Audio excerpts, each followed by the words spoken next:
বাংলাদেশে সংখ্যালঘুদের উপর অত্যাচার করা হচ্ছে, বাংলাদেশে মিথ্যা মামলা করা হচ্ছে।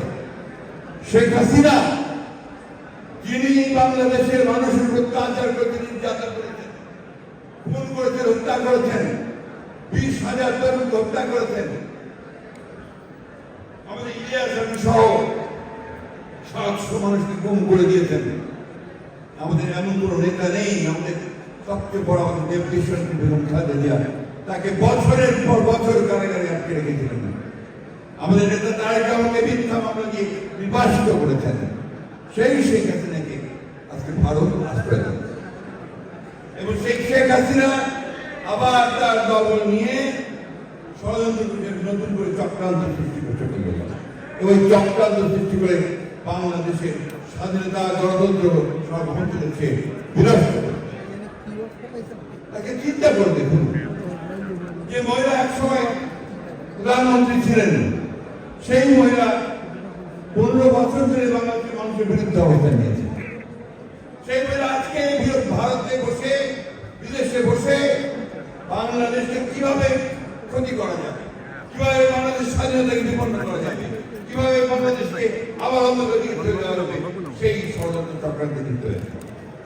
এদিকে কোনো ক্ষমা করা যায়? তাদের কি কখনো ক্ষমা করা যায়? ক্ষমা করা যায়। তাই যে পরিষ্কার কথা, এটা বারবার বলেছি যে শেখ হাসিনাকে হত্যার অপরাধে, খুনের অপরাধে, গণহত্যার অপরাধে তার অবশ্যই দ্রুত বিচার হতে হবে। করেছে তাদের অধিকার। ভারত আমাদের প্রতিবেশী, সবচেয়ে বড় আমাদের বন্ধু, আমাদের যুদ্ধের সময়, যুদ্ধের সময় আমাদের সহযোগিতা করেছে।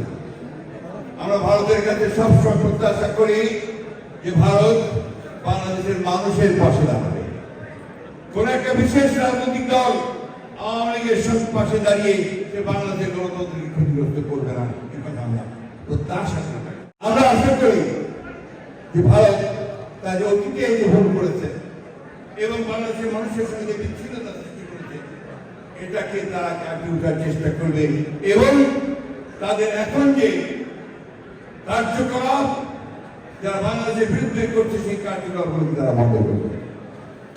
আমাদের খুব কষ্ট হয় যখন আমরা দেখি অহেতুক মিথ্যা অপবাদ দিয়ে, মিথ্যা কথা বলে বাংলাদেশের মানুষকে আবার বিপদে ফেলার চেষ্টা করা। আগরতলার ডেপুটি হাই কমিশনার অফিস, কলকাতায় high commissioner deputy high commissioner office আপনার আক্রান্ত হয়েছে এবং মিছিল নিয়ে আমাদের সিলেট দিয়ে ঢোকার চেষ্টা করেছে, বেলাপল দিয়ে ঢোকার চেষ্টা করেছে। এটা কোন ধরনের মনোনীত, এটা কোন ধরনের প্রতিবেশিতা?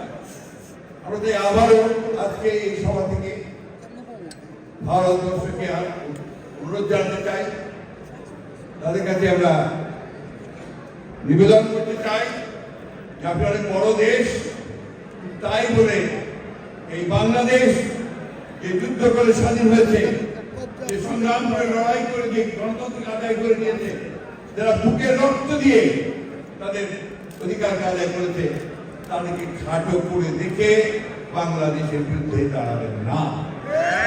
মানুষ কখনোই তা মেনে নেবে না।